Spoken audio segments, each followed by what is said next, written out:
I am Carlos Alberto, the thinker. Welcome to the path. Why does the world seem increasingly unstable precisely when so many nations speak of building a new balance? Are we witnessing a succession of independent conflicts? Or are those conflicts merely the visible part of a much deeper transformation?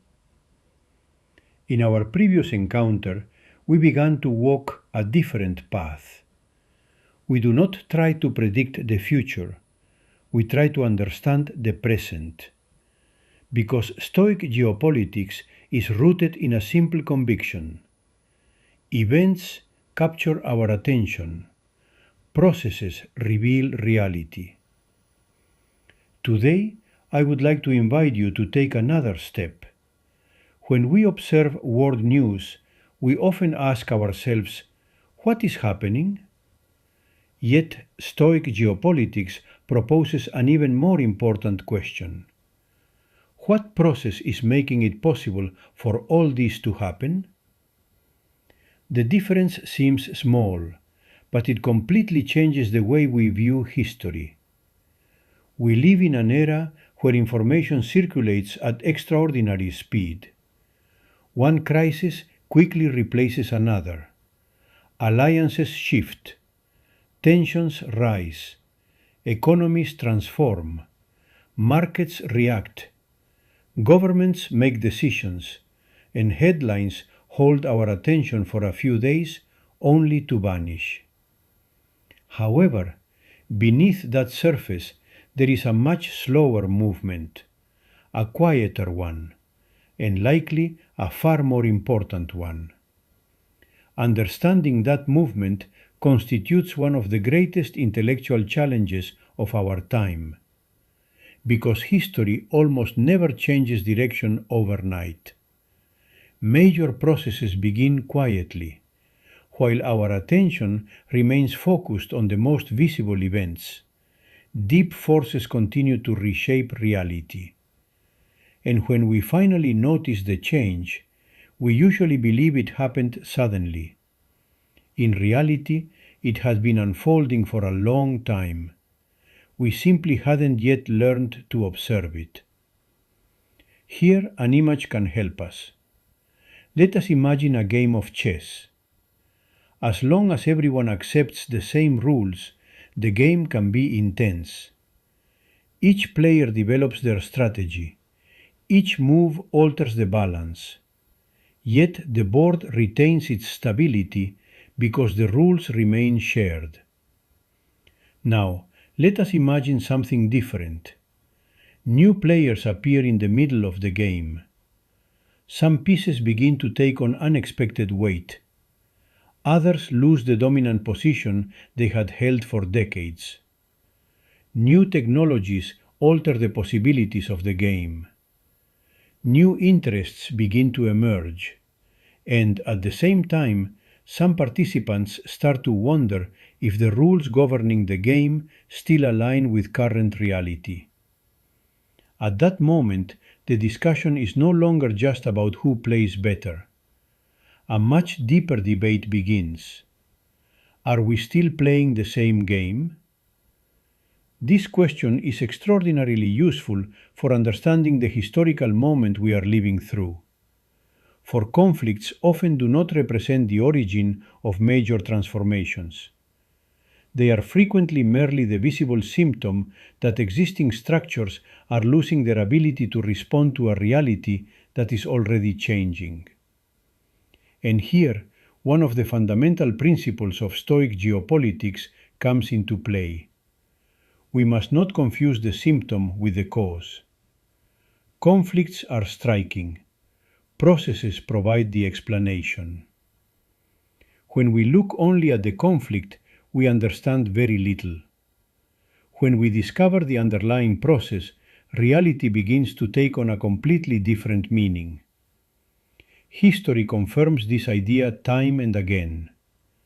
Major political, economic, and social transformations rarely stemmed from a single event. They were the result of processes that matured slowly. At first, hardly anyone noticed them. Then they began to become visible, and finally they altered the course of history.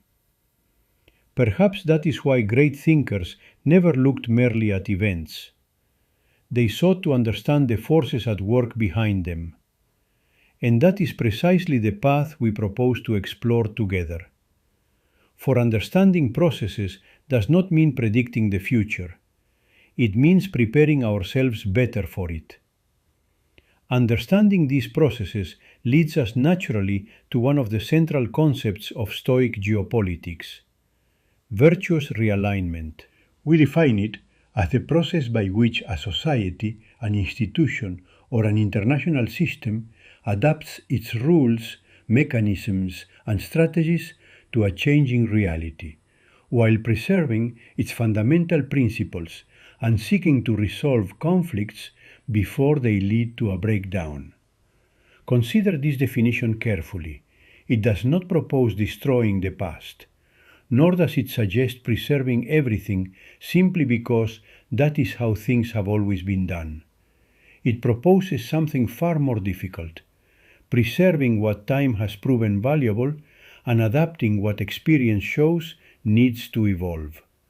For experience too is a teacher, and great ideas remain alive precisely when they are capable of engaging with the reality of each era. This reflection applies to more than just geopolitics. It can also apply to institutions, organizations, and even our own lives. People too need to realign themselves, not by changing their principles whenever difficulties arise, but by reviewing their strategies when reality shows they no longer yield the expected results. Here, one of the profound teachings of Stoicism comes into play. The Stoic is often portrayed as a resigned, distant, or indifferent person. Yet history shows us exactly the opposite. Marcus Aurelius governed one of the most complex empires of antiquity.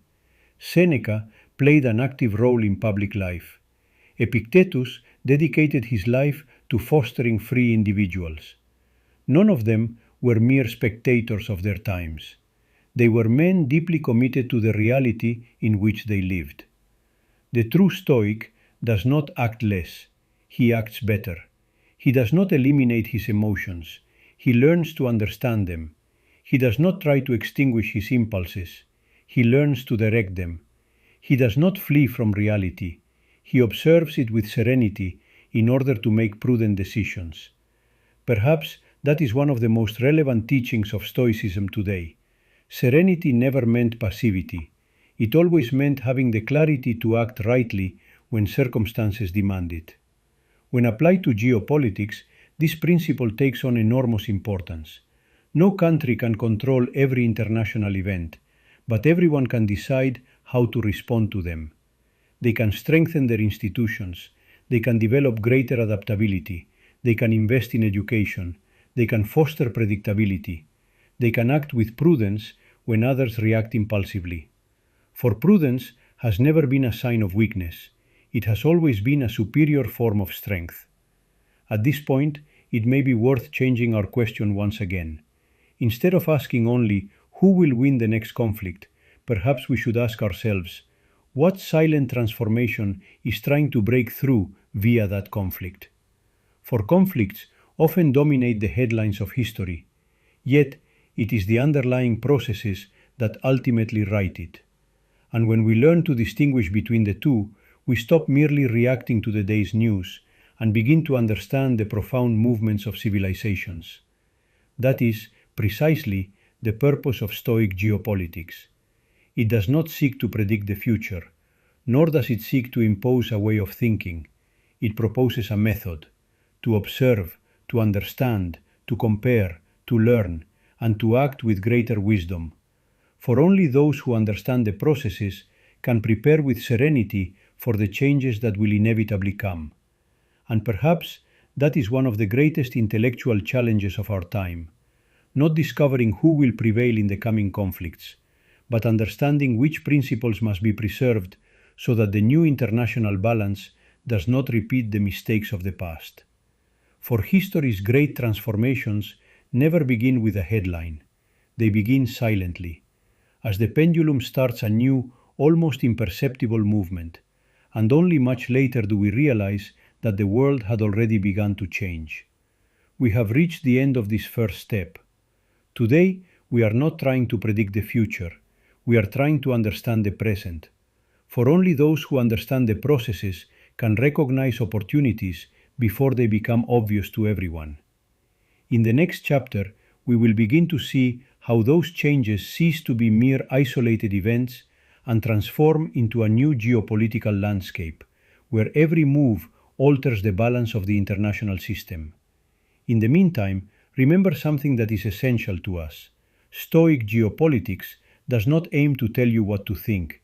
It aims to offer you a compass to better understand the world and to choose your own path with greater freedom.